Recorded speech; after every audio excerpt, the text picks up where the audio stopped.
ज्या गावात आई वडिलाला कारावास भोगावा लागतोय आणि अवतार कार्याचं श्रेय तर पूर्ण कोणाकडे चाललंय? मथुरेकडे चाललंय. देवाने संत मंडळीची मीटिंग बोलवली आणि संत मंडळीला जाहीर सांगितले. देव म्हणले हे थोडं जरा चित्रगुप्तानं केलंय, पण आता त्याला पर्याय म्हणले पोतारा मारा. चुकल्यावर काय असतंय? पोतारा म्हणले पोतारा मारतो, पण पद्धत कुठलंही प्रकरण उचलण्यावर असते. कशावर असते? वस्तुस्थिती.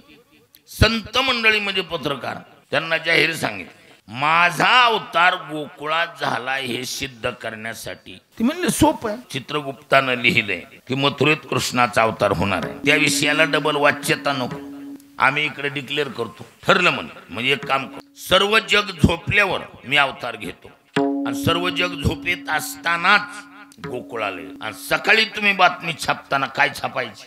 कृष्ण गोकुळी जन्मला.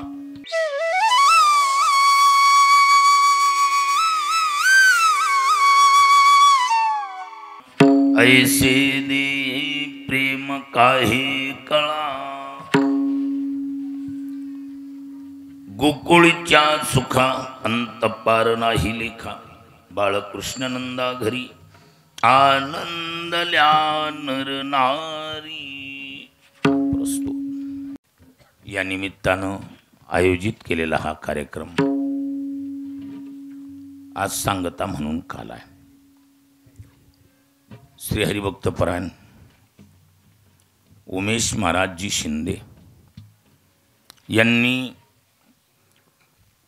जननी जन्मभूमीश्च स्वर्गादपि गरीयसी या उक्तीप्रमाणे जननी आणि जन्मभूमी स्वर्गापेक्षा प्यारी आहे या उक्तीनुसार आपल्या जन्मभूमीत गुरुकुलाची केलेली ही निर्मिती खरोखरच उमेश महाराज धन्यवादाला पात्र आहेत. ज्या मातीनं जन्माला घातलं त्या मातीप्रती असलेली आपली कृतज्ञता या रूपानं त्यांनी व्यक्त केली. जन्मभूमीचा सार्थ स्वाभिमान टिकवला. विशेष निसर्ग साथ देत नसला तरी स्वभावानं सर्व विषयावर मात केली. आणि आज उद्घाटनाच्या निमित्तानं आमचे परम मित्र गुरुबंधू श्री हरिभक्त परायण आळंदीतली ख्यातनाम मूर्ती एकनाथ महाराजजी कोष्टी पक्वादाच्या विषयामध्ये, स्वभावाच्या विषयामध्ये, आचरणाच्या विषयामध्ये ज्यांचा आदर्श घ्यावा असं रत्न म्हणजे आमचे गुरुबंधू एकनाथ महाराज. आज या बी महात्म्याची उद्घाटनाच्या निमित्तानं या मातीला पावलं लागली. खरोखरच एकनाथ महाराजांचा स्वभाव म्हणजे आम्ही टक्केवारीनं आळंदीतल्या शिक्षणाच्या सुरुवातीच्या काळापासून त्यांच्या कुटुंबाबरोबर आमचा फार स्नेहसंबंध. कारण एकनाथ महाराजांचे ज्येष्ठ बंधू नामदेव महाराज हे आमचे सहपाठी, म्हणजे एका पाठाला आम्ही बरोबर. आणि नंतर एकनाथ महाराजांचा नामदेव महाराज जरी सहपाठी असले तरी त्यांच्यापेक्षा एक काकण स्वभावानं, गुणानं, आचरणानं आमची फार जवळीकता आली. योगायोगानं त्यांच्या जन्मभूमीला बी मला दर्शन करण्याचा योग आला. महाराज आई वडील असताना आवर्जून पूर्ण कुटुंबच पारमार्थिक विषयाला वाहून घेतलेलं कुटुंब आहे. आणि आज या महात्म्यांची या निमित्तानं या ठिकाणी पावलं खरोखरच ही उमेश महाराजांच्या व्यक्तिगत भावनेच्या श्रद्धेची ताकद आहे. एकनाथ महाराजांनी वेळ काढला. बरेचसे कीर्तनकार त्यांच्यावर मनातून प्रेम करतात. गुणामध्ये एखादा व्यक्ती कमी जास्त असला तरी स्वभावानं जग जिंकल्या जातं हे उमेश महाराजांनी दाखवून दिले. आणि खरं तर स्वभावावरच फायनल होते. केवढाही ज्ञानी गुणी धनी असला आणि स्वभाव बरोबर नसला तर माणसं दोन हात लांब राहतात. काय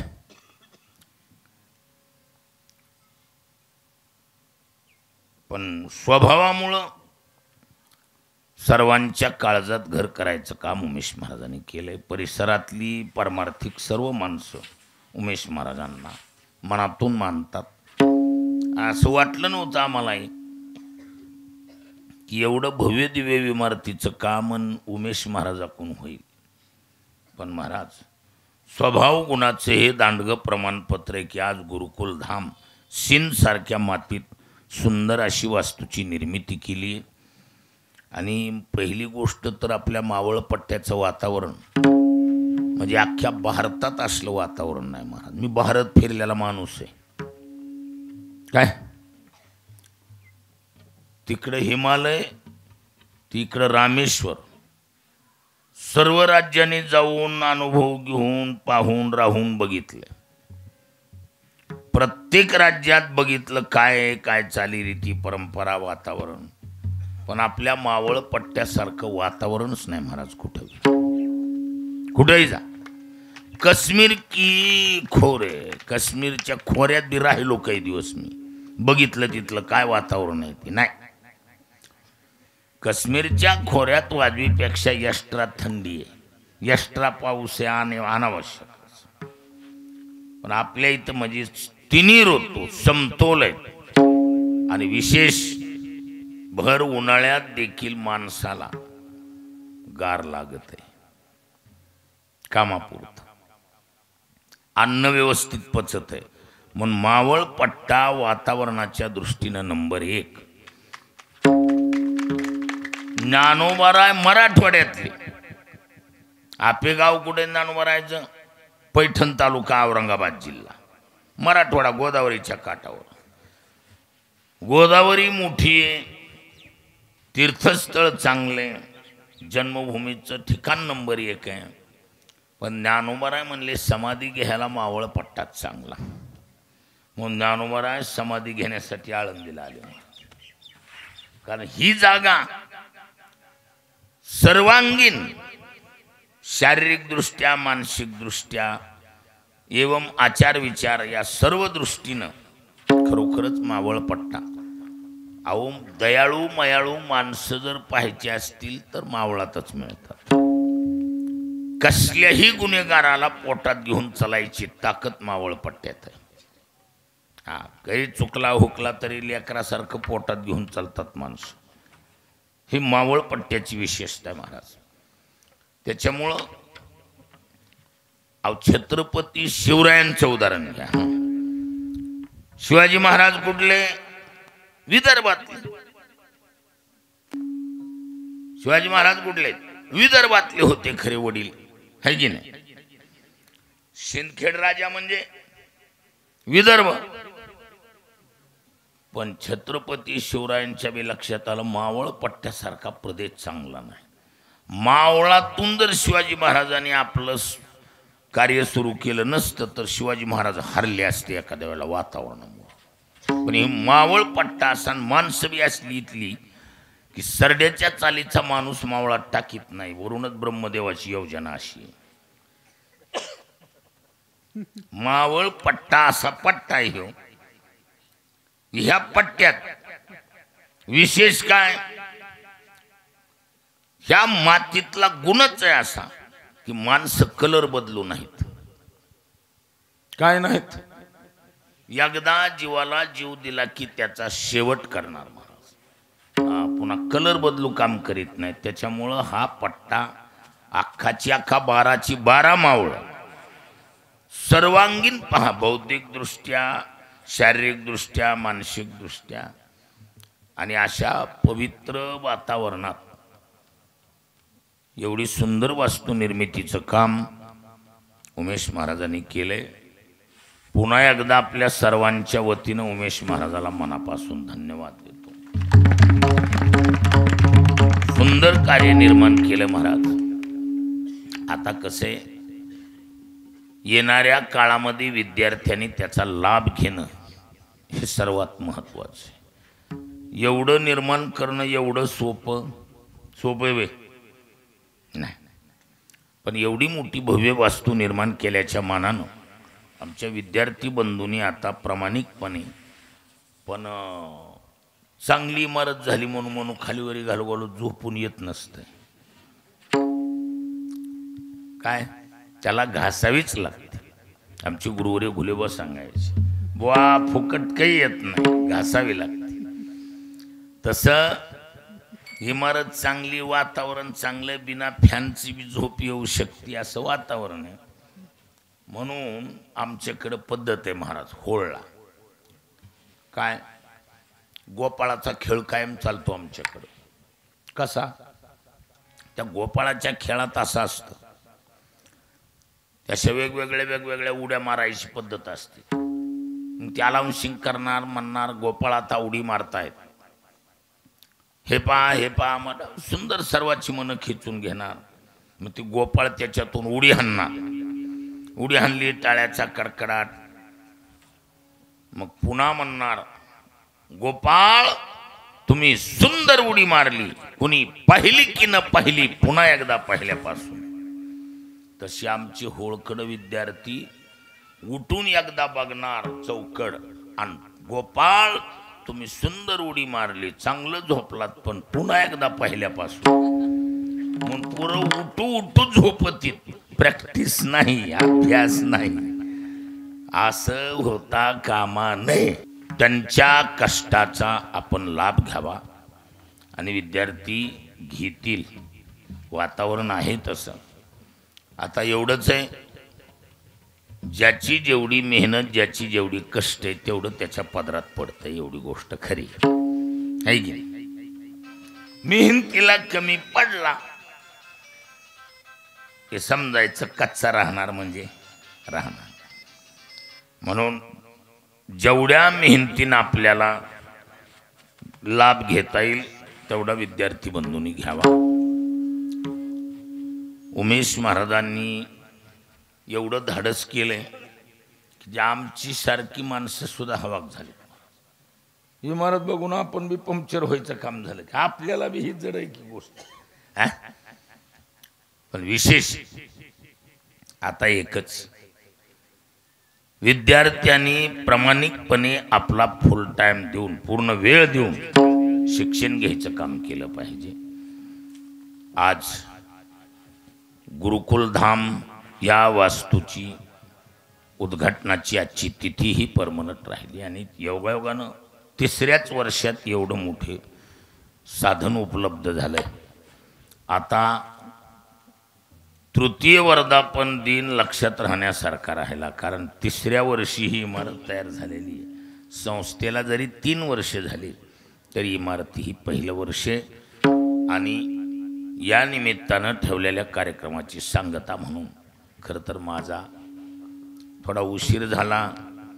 पुन्हा ही रोड उकली, याच्यात सर्व आम्ही धरलेला अंदाज साराच हुटकून गेला म्हणून.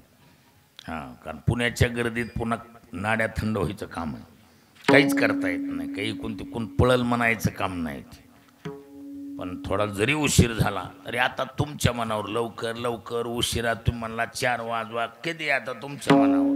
तुम्ही 5 तास काला करा, 5 तास काला करतो.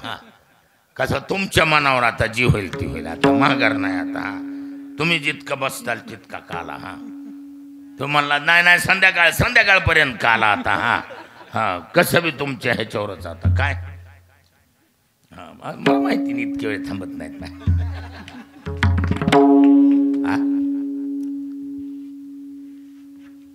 चिंतनातला अभंग काला या सदरातील संत श्रेष्ठ जगद्गुरु तुकोबारायांचा 4 चरणाचा दिडक्या पद्धतीचा असून या अभंगाद्वारे तुकोबारा गोकुळवासियांना जगाच्या मालकानं सुख दिलं ती कोणत्या पद्धतीनं, दिलं ती किती, याचं सविस्तर चिंतन म्हणजे हा अभंग. कसं आहे, कार्याच्या पावत्या ईश्वर वाचवतो. माणसाचं कार्य कसं आहे त्याच्यावर ईश्वर बिल काढतो. मॉडेलवर बिल निघत नाही. काय कोण कशा स्वभावाचा आहे, त्याचं कार्य काय आहे, याच्यावर ईश्वर काम करतो. आता देवाना अवतार घेण्याच्या अगोदर चित्रगुप्तानं लिहिलं होतं. काय लिहिलं? चित्रगुप्तानं लिखाण केलं की भगवान कृष्णाचा अवतार कारागृहात मथुरेत होणार. देवाला अचानक लक्षात आलं. काय? चित्रगुप्त बी घाबरला. म्हणलं वही मालकाची फाईल लिहायला होत. दुसऱ्या कोणाच्या बी फाईलीत काही बी जरी थोडं गणित कमी जास्त झालं, 1.25 कमी जास्त हिसाबानं चाललं तरी एवढं कोणी चौकशी नाही. पण इथं इन्क्वायरी होणार आहे आपली. म्हणून ही फाईलच्या फाईल घेतली आणि देवाकडे गेला. म्हणला, देव म्हणले का? घरची फाईल आलेली. म्हणले काही लिहिलंच का? म्हणले थोडं श्री गणेश केलं. म्हणजे काय केलं? तुमचा अवतार कारागृहात मथुरेत होईल. अरे म्हणले थोडं आता झालंय ती झालंय, जी लिहिलंय ते आता राहू दे, पुढचं आम्ही सांगितल्याशिवाय लिहून. देवानं विचार केला, माझ्या आवडीची माणसं गोकुळात आहेत, मथुरेत नाही. आणि अवतार कार्याचं पूर्ण श्रेय मथुरेला जाता कामा नये. काय अवतार कुठं होईल म्हणलंय? मथुरेत, कारागृहात. ज्या गावात आई वडिलाला कारावास भोगावा लागतोय, ज्या गावात या मताची माणसं कमी आहेत, आणि अवतार कार्याचं श्रेय तर पूर्ण कोणाकडे चाललंय? मथुरेकडे चाललंय. देवाने संत मंडळीची मीटिंग बोलवली आणि संत मंडळीला जाहीर सांगितले. मीटिंगेत ठराव केला. देव म्हणले हे थोडं जरा चित्रगुप्तानं केलंय, पण आता त्याला पर्याय म्हणले पोतारा मारा. चुकल्यावर काय असतंय? पोतारा. म्हणले पोतारा मारतो, पण पद्धत म्हणजे तू कसं आहे, शेवटी कुठलं बी प्रकरण उचलण्यावर असते. कशावर असतंय? काही बी असो. आम्ही याच्या अगोदर पुष्कळ देवाची द्वारीचे कार्यक्रम केले, पण तुम्ही उचलल्यावर फेमस झाले. हा, आधी उचलण्यावरच राहतंय सारं. वस्तुस्थिती संत मंडळी म्हणजे पत्रकार, त्यांना जाहीर सांगितलं, माझा अवतार गोकुळात झाला हे सिद्ध करण्यासाठी. ती म्हणले सोपं आहे. काय? जिथं चित्रगुप्तानं लिहिलंय की मथुरेत कृष्णाचा अवतार होणार आहे, त्या विषयाला डबल वाच्यता नको.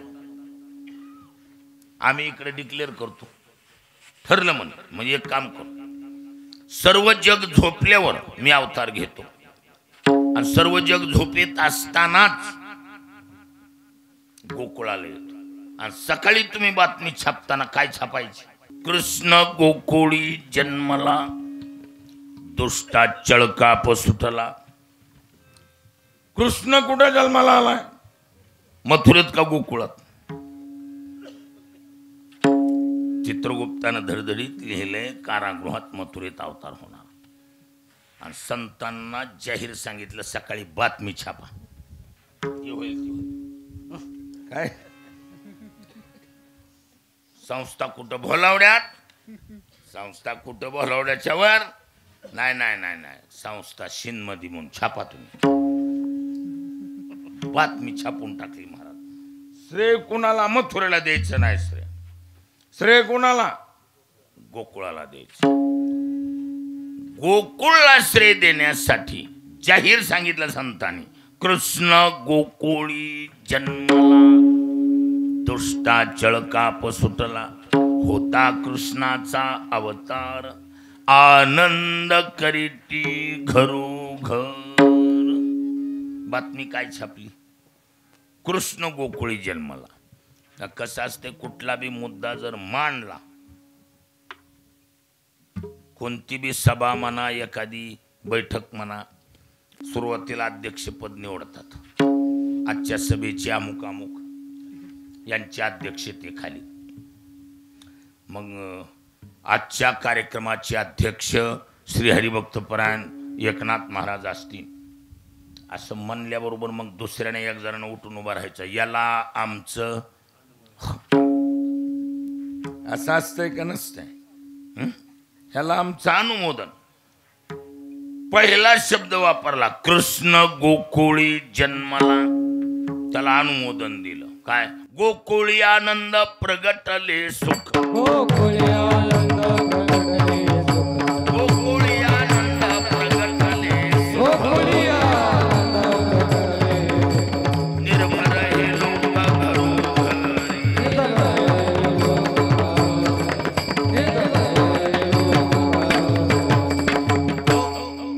कुठं प्रगटले? गोकुळी आनंद सुख प्रगटले. गोकुळी आनंद प्रगटले सुख. आणि निर्भर हे लोक घरोघरी, म्हणजे गोकुळातच परमात्मा प्रगट झालाय अशी पुष्टी दिली त्याला. पण कसं असतंय, पत्रकारितेमध्ये काही माणसं फार बारकावा घेणारी बी आहेत. एखाद्या पत्रकाराने बारकावा घेऊन जर मथुरेत अवतार झालाय म्हणून बातमी छापली तर ह्याला काय करायचं? मग संत म्हणले, हे टाका, बांध टाका. पर्याय काढले. पर्याय काढला. आता पर्याय कोणता पर्याय काढला? बांध म्हण. बांध कळतो का वसंतभाऊ तुम्हाला? बांध कळतो का? हा, बांध माहिती का तुम्हाला? शेतकऱ्याला बांध माहित नाही. टोकरायचं माहिती का? टोकरायचं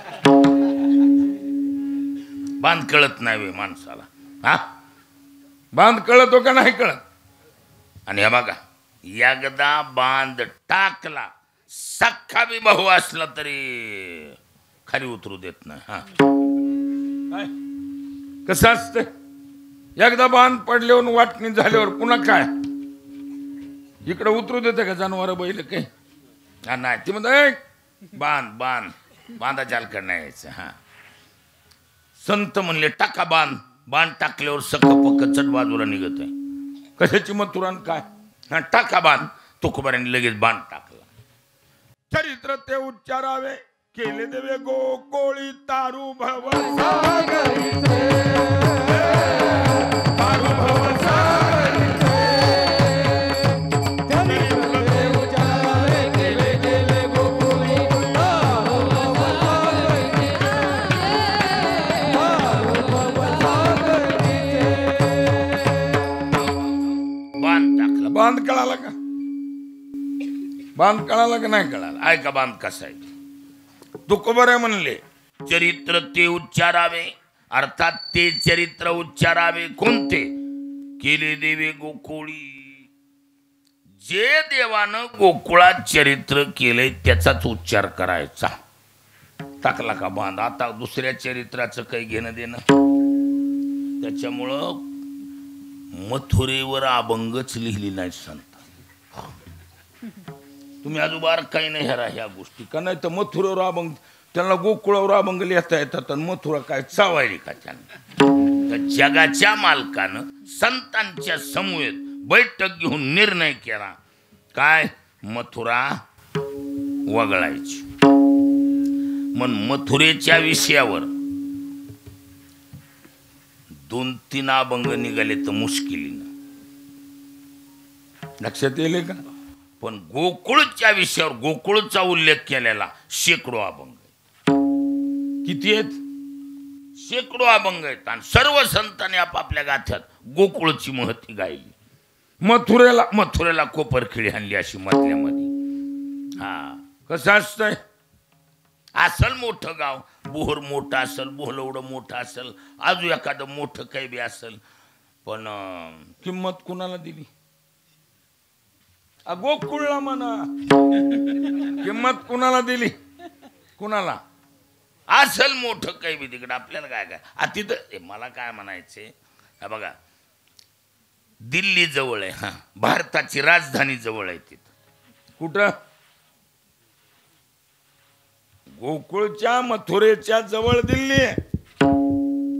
मग दिल्लीच देवानं निवडावी का नाही? सर्रास मोठ्या लोकांचे कार्यालय कुठे आहेत? मोठ्या शहरने. मग देवानं दिल्ली निवडाय पाहिजे होती का नाही? किंवा बाजारचं गाव मथुरा आहे, पण दिल्ली नाही, मथुरा नाही. किंमत कुणाला दिली? किंमत दिली गोकुळला. का का गोकुळला किंमत? चित्रगुप्तानं लिहिल्यावर वगळावी. हो, लिखाण झाल्यावर सुद्धा मथुरेला कोपरखिळी आणली महाराज.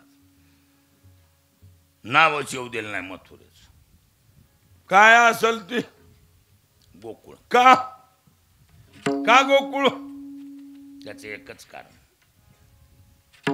गोकुळातल्या लोकांचे विषय वेगवेगळे नव्हते.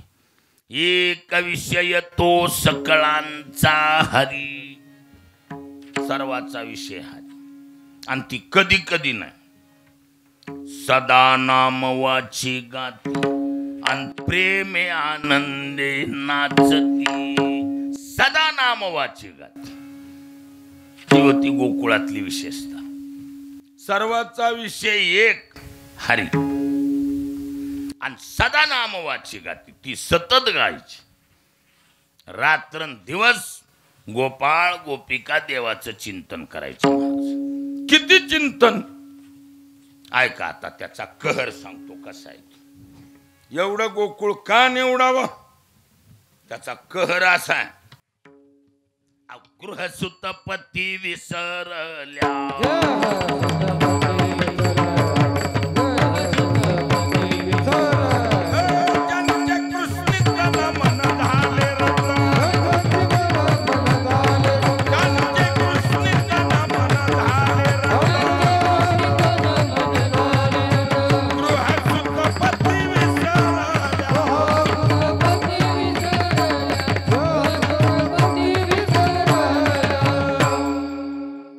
ज्यांचे कृष्णी तन मन झाले रत, तन मन झाले रत, गृह सुत पती विसरल्या.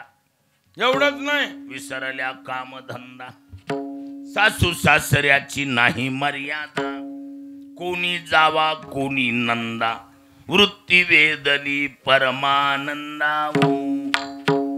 म्हणून गोकुळाची चॉईस. आणि त्यावेळेला एकटा आला का? काय एकटा यायला काय ब्रह्मचारी का?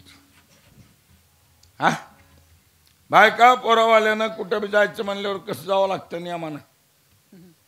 सह कुटुंब.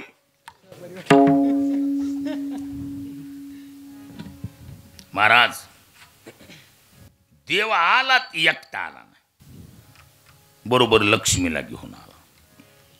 आणि आल्या आल्या लक्ष्मीला असं क्वाटवर बसून आराम करायला नाही लावला, कामाला लावली लक्ष्मी. चल, घर सुन राहता कामानं.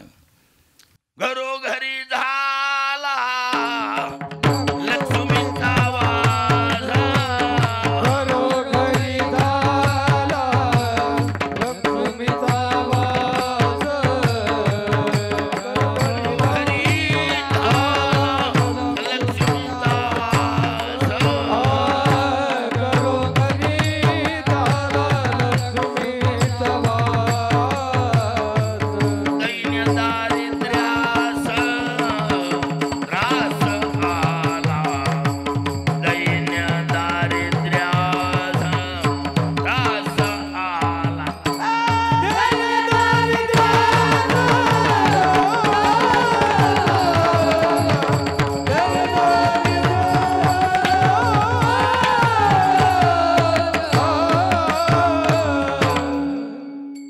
घरोघरी झाला लक्ष्मीचा वास, दैन्य दारिद्र्यास त्रास आला. म्हणून चिंता ते पळाली, प्रवेश भितरी केला देवे. देवानं प्रवेश केल्याबरोबर चिंता पळून गेली महाराज. व्यवहारात चिंता कोणती? संसारात सर्वात मोठी चिंता कशाची आहे? कशाची? संसारात सर्वात पांडुबुवा, अरे संसारात सर्वात मोठी चिंता कशाची आहे? पैशाची. बस. अहो, पैसा असल्यावर येड सुद्धा टाचा टिकीत नाही, वजनात चलतंय. कसलं बी मोसम धरतंय.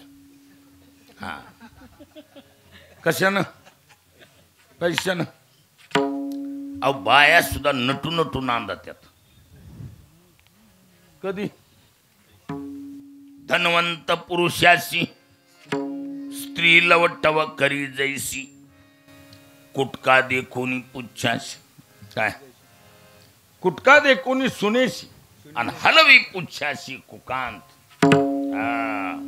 महाराज, तुकडा टाकल्यावर कुत्र सुद्धा सुंदर गोंडा घोळते असं लाडीगुडीला येते. पैशावाला मालक असल्यावर बाई सुद्धा अशी चुटू चुटू चुटू हलत. काय? पण पैसा नसल्यावर वय ऐका, त्या धनाची झाली आ तुटी, स्त्री व स्वसोनी लागे पाठी, आता नावडती तुमच्या गोष्टी, रागे उठी फडफडून. म्हणून संसारात गरज कुणाची आहे?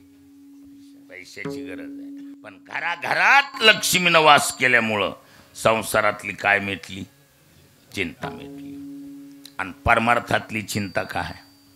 काय मी उद्धार पावेन, काय कृपा करील नारायण. अख्खा अभंगच आहे महाराज. हा, काय हे निवतील डोळी, सुख ते देखून सोहळे, संचित कैसे ते न कळे, होतील डोळे वासनेसी. काय हे स्थिर राहील बुद्धी, काही अरिष्ट न येईल किंमती, धरिले जाईल ते सिद्धी, शेवट कधी तो मज न कळे. हा, काय ऐसे पुण्य होईल गाठी, खाली न पायी देवाची मिठी, मज तू कुरवाळील जग जेठी, दाटईन कंठी सद्गदित, ऐसी चिंता करी सदा सर्व काळ. ही परमार्थातली चिंता. पण महाराज, लोका गोकुळीच्या झाले ब्रह्मज्ञान, गोकुळीच्या झाले ब्रह्मज्ञान. लोका गोकुळीच्या झाले ब्रह्मज्ञान, गोकुळीच्या झाले ब्रह्मज्ञान. केली आवाजुनाच्या पेतापे,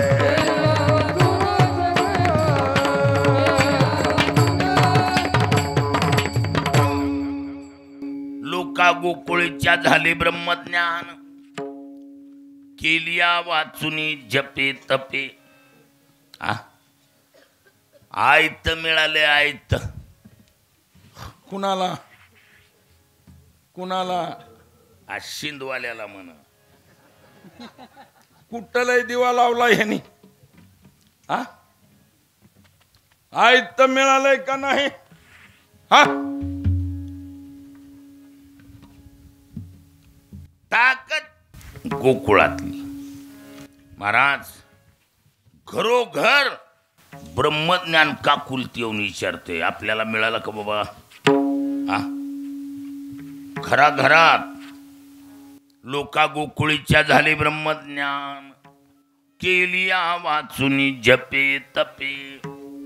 जप तपादी साधन न करता गोकुळवासियांना ब्रह्मज्ञान सोपं. ब्रह्मज्ञान जरी कळे उठाउठी, तरी काय हिमपुटी वेदशास्त्री. ते ब्रह्मज्ञान प्रत्येकाला, गोपाळ गोपिका लहान मोठं कुणी बी असो, प्रत्येकाला ब्रह्मज्ञान. काय पावर गोकुळची महाराज, किती देवानं. आणि म्हणून शब्द वापरलाय. म्हणून काय शब्द वापरलाय?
सुखा तुकोबाराय म्हणतात गोकुळच्या सुखाला काय पारावार आहे महाराज. व्यावहारिक दृष्ट्या घराघरात लक्ष्मी, परमार्थिक दृष्ट्या प्रत्येकाला ब्रह्मज्ञान, काय सुखाला पारावार आहे महाराज. किती गोकुळीच्या सुखा. ज्यावेळेला गोकुळामध्ये जगाच्या मालकानं सुखाचं वाटप चालू केलं, ती सुख बी साधन आहे. सोली वजे सुख अति सुखाहुनी उभे ते अंगणी वैष्णवाच्या. अहो नाजूक साजूक सुख, ती मालच मार्केटला देवानं आणलेलं ना. मार्केटला जे आलेलं आहे ते सर्रास बेसळ आहे. मार्केटला जी सुख नावाचा आटम आलाय का नाही, ती कसलाय सर्रास बेसळ आटम आहे. ओरिजिनल जे सुख आहे ना ते देवानं मार्केटला आणलंच नाही अजून. लक्षात येईल का?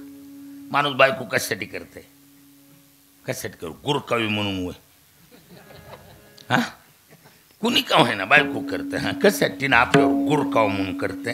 कशासाठी करते बायको माणूस? हा सुख मिळावं, समाधान मिळावं, आहे की नाही? काय मिळतंय मला माहित नाही, पण विचार करा. सुख मिळण्यासाठीच ही सारी आटम आहेत का नाही, बायको म्हणा, पोरं म्हणा, काय जे असेल. पण काय सुखच मिळत आहे का दुसरंच काहीतरी होतंय? हा कसं होतंय समजा, भेसळ आटम आहे सर्व.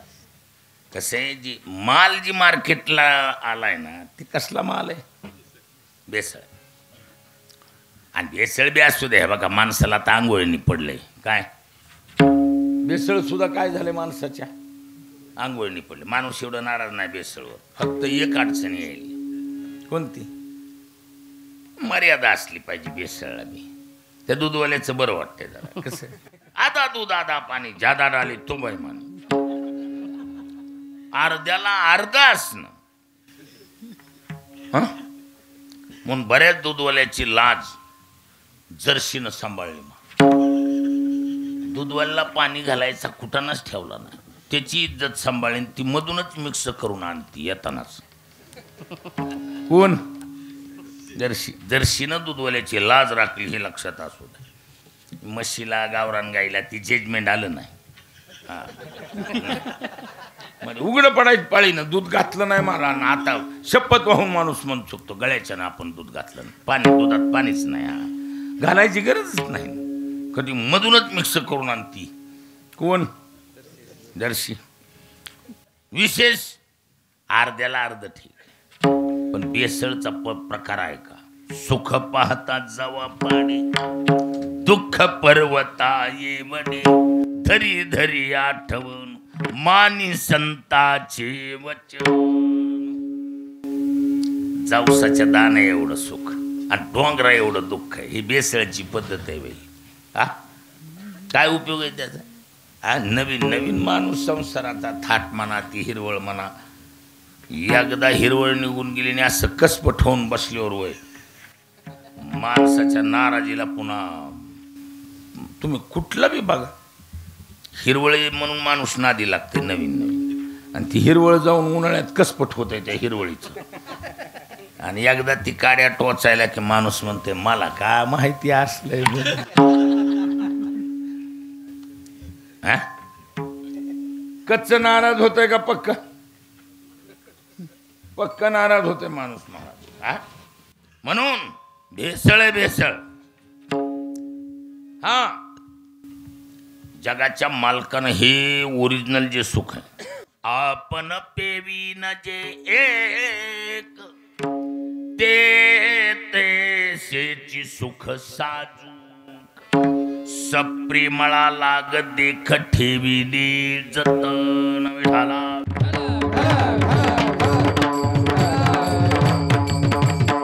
हा माल मार्केटला येऊ दिलेला नाही आणि ते ओरिजिनल सुखाचं गाठोडं गोकुळात सोडलं आणि वाटप चालू केलं. अहो किती एका शहाण्याला लेह बसविलं. जगातला नंबर 1चा शहाणा. कुठला शहाणा? तालुक्यावरला जिल्ह्यावरला शहाणा नाही. कुठला शहाणा? जगातला नंबर 1चा शहाणा बोलविला गणित करायला किंवा गोकुळात सुखाचं वाटप किती झालं. महाराज त्या शहाण्यानं हात टेकले आणि सांगितलं गणित होत नाही म्हणला. त्याचं कारण असं झालं, गोपाळ गोपिकेला सुखाचं वाटप चालू झाल्याबरोबर गप्प मध्ये जनावर घुसले. काय घुसले? एक गोपाळ पळत पळत देवाकडे गेला म्हणला, बरं जनावराला सुख नको का? आ जनावराला सुद्धा पाहिजे ना. गोपाळ देवाकडे गेला म्हणला, सुखाचं वाटप चालू असताना मध्ये जनावरं घुसलीत. आता ती वाटप करणारा गरीब आहे का? गरीबाची पंगत असल्यावर कसं असते, वाढणारी माणसं नियोजन करणारी माणसं हुशार लागतात. आमच्या प्रवीण शेठला अशा काही माणसाला ती जजमेंट आलेली. ती काय म्हणणार, ए बरा काय रे तुझ्याकडं? तिथं म्हणला गुलाबजामुन. वर जावर, ए भातावाला इकडे या. हे जजमेंट असते, गरिबीचं असते, मोजकं केलेलं असते मोजक्या लोकांसाठी. त्यामुळं ती म्हणावं लागतं, ए काय गुलाब वर जा, एक भातावाला इकडे या.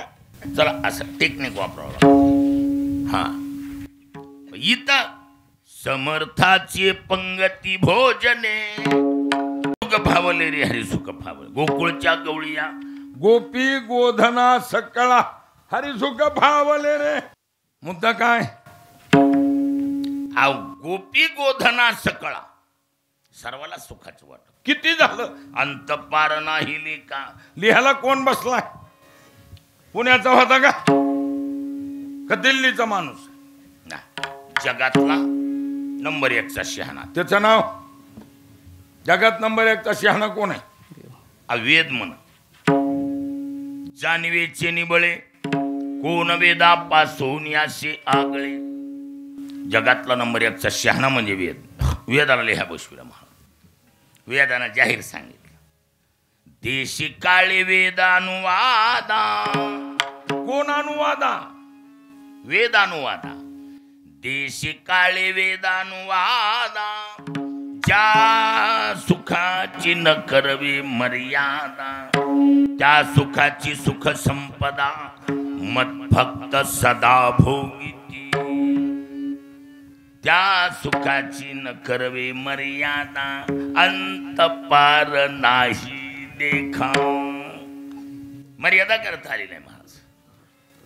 मग सुख हे बघा, सुख म्हणा प्रेम म्हणा ह्या गोष्टीच कशा आहेत, ह्या निरवय वांछीज आहेत. ह्याला आकार नाही. सुखाला प्रेमाला आनंदाला काय आकार नाही, अवयव नाहीत. हा अंदाजानं माणसं हसायल्यावर सुख झालं का दुःख झालं म्हणते. एखादा माणूस खदखदून हसायला तर एखादा हसाहशी चालू असल्यावर माणसं काय म्हणतात, लय दुःख वाटा झाला म्हणतात का? त्या हसण्याहून त्यांच्या वातावरणावरून आनंद झाल्याचं सुख झाल्याचं असं होतंय का? होत नाही. आणि कसं असतंय हे बघा, नाथ महाराज सांगतात, तसलं दिडा दमडीचं नासकं पाणी पिऊन माणूस कसल्या उड्या हाणतंय. हा जो मोले मदिरा पिये तो मदिरा छंदे नाचे गाये. जेने ब्रह्मानंद सेविला आहे तो केविला आहे उगला.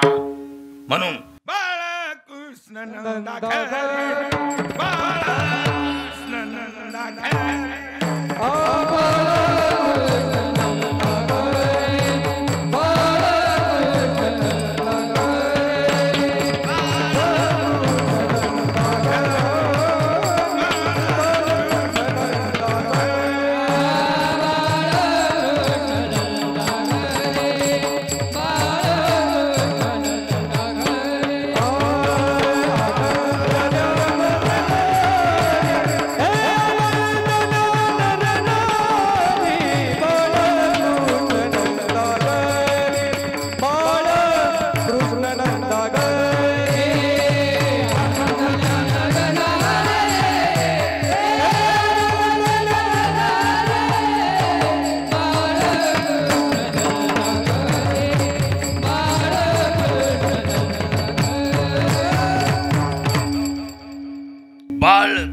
कृष्ण नंदा घरी आनंदल्या नर नारी.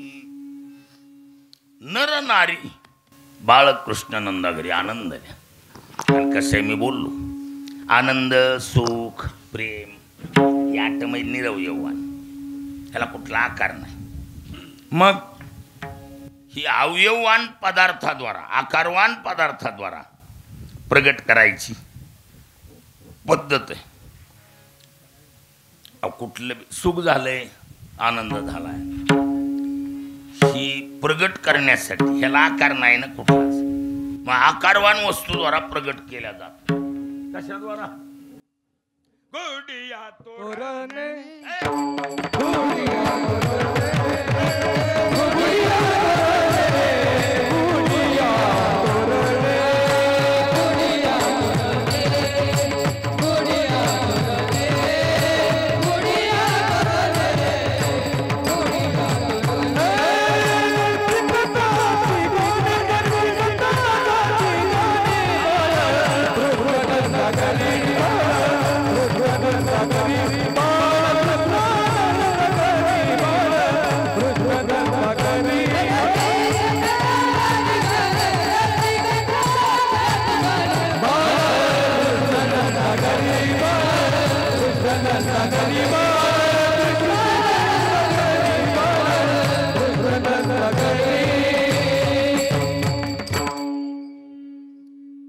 निरवयवान पदार्थ असल्यामुळं, निराकार असल्यामुळं आकारवान वस्तू गुडिया गुड्या उभा करणं, तोरण बांधणं, काय कथा कीर्तन करणं, गाणे गाणं, हे कशाचं प्रतीक आहे? हे आनंदाचं प्रतीक आहे. गुडिया तोरणे करीती कथा गाती गाणी, हे सारच्या सारं आनंद सुख प्रेम व्यक्त करण्याचे प्रकार आहेत. आकारवान वस्तू आहेत. गुड्या उभा करणं, तोरण बांधणं. आता ही फुलाचे काय बांधलेत? तोरण आहेत है की नाही? आपल्याकडं तोरणा फेमस आहे ना. काय अगड म्हणा, तोरणागड ना. मग तोरण बांधणं हे आनंदाचं सुखाचं प्रेमाचं प्रतीक आहे. गुड्या उभा करणं अर्थात गुडिया तोरणे करीती कथा गाती गाणी. आणि कसं आहे, वाजविण्यापेक्षा गाणं विशेष असं आहे. वाजविण्यामध्ये कष्ट दांडगे,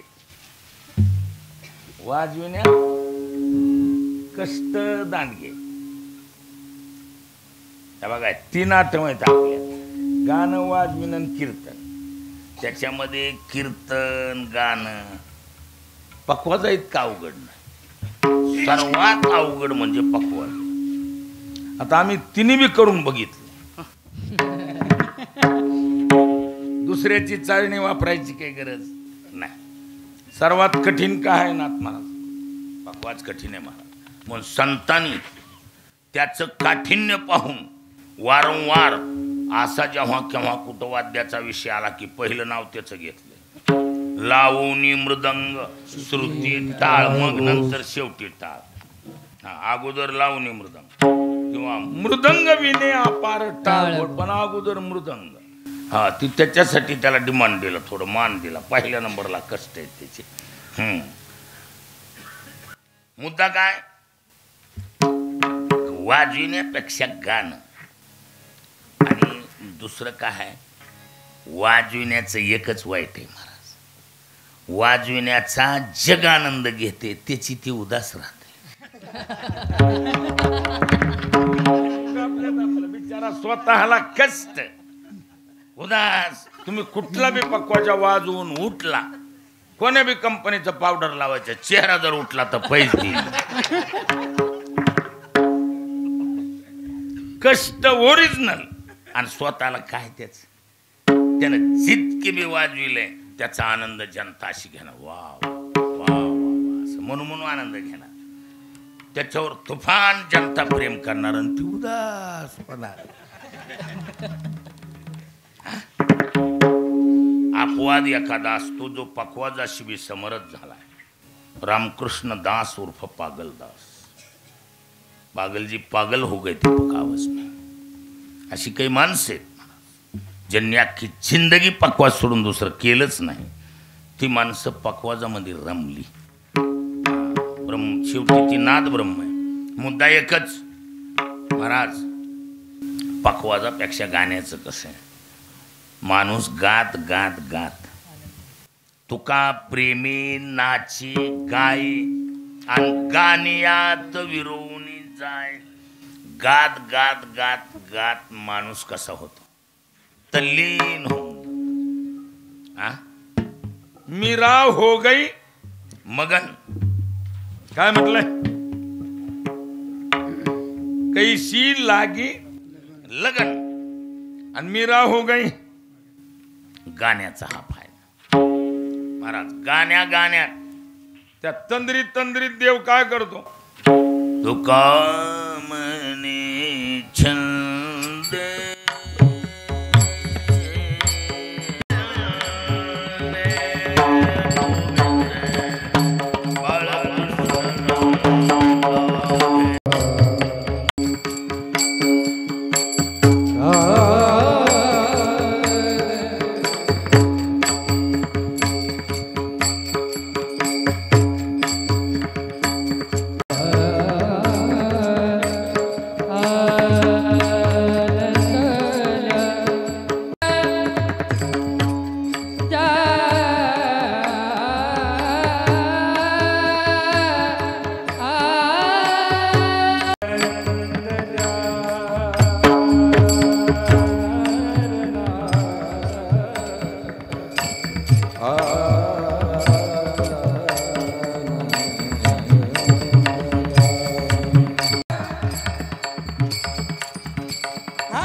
तुका म्हणे छंदे मन मोहिले गोविंदे.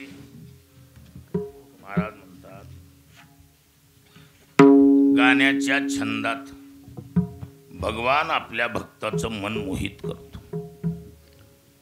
आणि सर्वात मोठी अडचण कोणती? मनाची. परमार्थातलं सर्वात नंबर 1चं धोकादडीचं गिराईक कोण आहे? मन. भागा रे सब मन का धोका. आतापर्यंत ज्यांना बी दगे धोके झाले कुणा दिलेत? फक्त मनात. उग माणूस गाववाल्याची नावं घेते, परिसरातल्याची नावं घेते, नातेगोत्याची नावं घेते, कुणी नाही.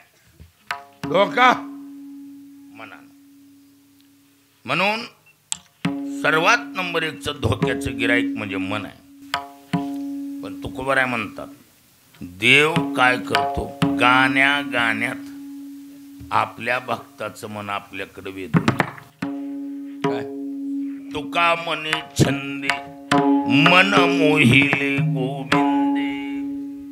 त्याच्यामुळं गोकुळवासियांना जगाच्या मालकानं सुखच सुख महाराज, प्रेम, आनंद एवं ब्रह्मज्ञान.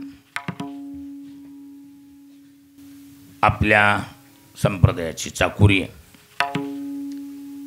की भगवंताच्या बाललीला म्हणजे काला. तर काल्याच्या कीर्तनाचं नाव लीला कीर्तन असं टाकलं. आणि त्या लीला देखील केवळ गोकुळात. आणि गोकुळातही रांगता गोधनी राखीत आहे. रांगताना गोधनी राखीत असतात. आता गोकुळात देवानं सुंदर वर्णन केलं. गोकुळीला गवतावी तो चक्र पाणी. तो चक्र तोच्या विस्कित बैसल्या उठा गवळणी.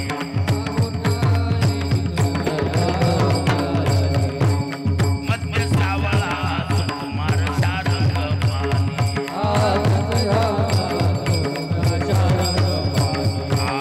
चिमणा पितांबर पिवळा गळा वैजयंती मा. गौगवित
केवढा आहे? ताण आहे. किती ताण आहे? ज्याला मांडी घालून बसविल्यावर बसता येत नाही. मांडी घातल्यावर जर इकडं इकडं कलत असल तर ती नाचल का? ज्याला मांडी घालून बसविल्यावर बसता येत नाही ती नाचल. पण देव आहे तो. साऱ्या गोपिका जमल्याने यशोदाला डिगुडीनं म्हणाय गेली, कृष्णा नाचतो का? म्हणला नाचतो. यशोदा म्हणली, अगं नाचतो म्हणतोय, खरं नाचतो? म्हणलं हो. नाच बरं. म्हणला सोड बरं. सोडू वाटतंय का? सोडू वाटत नाही. हिम्मत केली यशोदेनं, दोन्ही हात धरले आणि खाली सोड. पायावर उभा राहायला मला. देव पायावर उभा राहिल्याबरोबर यशोदेला खात्री झाली, आता मात्र पायावर उभा राहिला. नियम कसा आहे? नियम माहिती का तुम्हाला? पांडुरंग बुवा, पांडुबुवा, पांडुबुवा. नियम कसा आहे? पोरग पायावर उभा राहिल्यावर शहाण्या बापाचं काय काम? पत्ता घ्यायची आणि पंढरपूर गाठायचं. पोरग पायावर उभा राहिलं. एकनाथ महाराजांच्या वडिलांना पताकच घेतली. वस्तुस्थिती का खोटं बोलायलं? पोरं पायावर उभी केली आणि पताक घेतली, पुन्हा नाही टिकली. पोरं पण सर्व सात्विक लेकर सन्मान.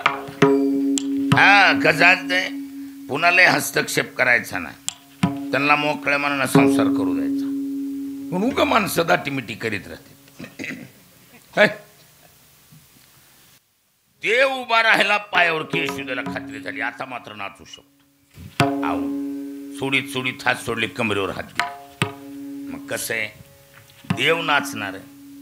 साधारण एखाद्या तालुका लेवलच्या नेत्याला एखाद्या निवडणुकीत जर एखाद्या गावानं नाचविलं, 5 वर्ष तो नेता त्या गावाला काय करतो? पप्पे घेतो वय. नाचवितो का नाही नाचवीत? अशोकराव नाचवितो. दिल्या गुडघ्याला दिल्या. हा खाली वाकून बसला का? महाराज, नेता 5 वर्ष गावाला कोणतंच काम नीट करू देत नाही. मग अख्ख्या गावाला जर नेता नाचवितो, ही जगाचा मालक आहे ना. तो ग बसल वय. अहो त्याला नाचवायचं म्हणल्यावर त्यानं घरातल्या साऱ्या भांड्या बासनाला कनेक्शन दिलं. तांबेन पराती पाट पोळपाट नाचायला लागली. आता ही सारे भांडे नाचायला लागल्यावर मातीत पुरून टाकलेल्या उकळाच्या अंगात आलं अचानक. आता उकळाच्या अंगात आल्यावर मुसळ ग बसत वय. ती तसलं खानदानी येड, त्याला हमेशा कुटाकुटीचा आणि खालीवरीचा नाद. कोणाला? महाराज नाचायला चालू झालं. नाचती गोपाळ गोपिका सुंदर मंदिरे, नाचते गोपाळ गोपिका सुंदर मंदिरे. उखळे जाते मुसळे पाळे आले देवा. उखळे जाते मुसळे आले साधू मूर्ती नाचू लागल्या एक सरे. साधू मूर्ती नाचू लागल्या एक सरे. कवळं देवच्या विस्मित नाचते देह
जगाच्या मालकाची ही अवस्था कधी तान्ही असताना धीरे धीरे रांगता झाल्यावर रांगू लागला अंगणी माथा जावळाची विणी रांगायला चालू झाल्यावर ज्ञानोबा म्हणतात रांगत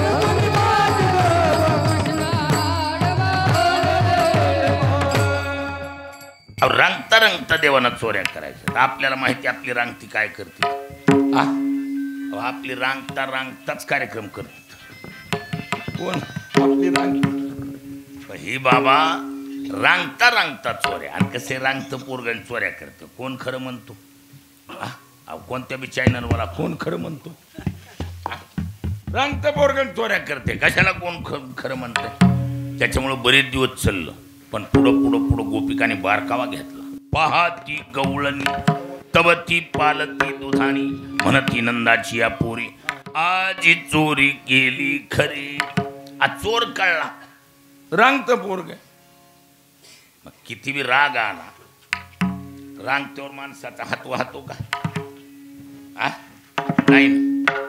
मग आईला समजून सांगाव्या भाऊनीन अवघ्या मिळवणी गवळणी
दुसरी आली धावत याने ग बाई काय केली मात मुखाशी मुख चुंबन देत गळ्यामध्ये हात घाली यशोदेनं सांगितलं कृष्णाबास ऐशी ऐकता गाराने यशोदे नैनी आले पाणी यशोदेनं सक्त ताकीद दिली उद्या जाई राणा सवे घेऊन गोधना गाई सोडाच्या राणा सुटायचा आईचा देश गाई गोपाळ सोंगडी वना घेऊन या जाई खेळे नंदाचा काना मैदानात गायलवले वेगवेगळ्या प्रकारचे खेळविठी दानू चेंडूला गुरिया नाना परी खेळ मांडीला यमुनेच्या तिरी खेळ खेळून गोपाळ थकले तक्रार केली तुका म्हणे आता आणि खेळ मोडावा ज्ञानेश्वर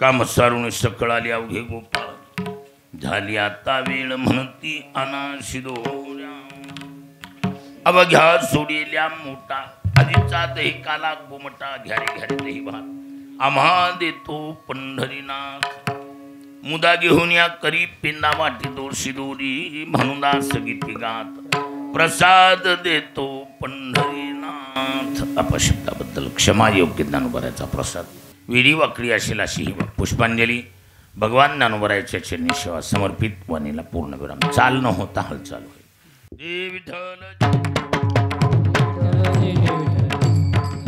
जय विठ्ठल जय जय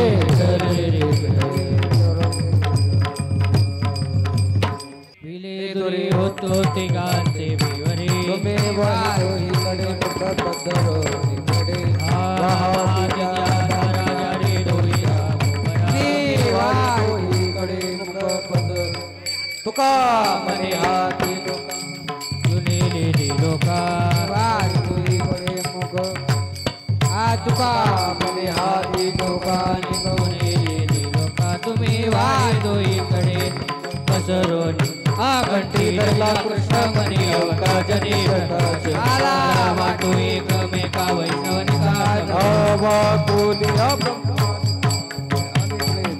वाला वाटू एकमेका तुका म्हणे मंडळी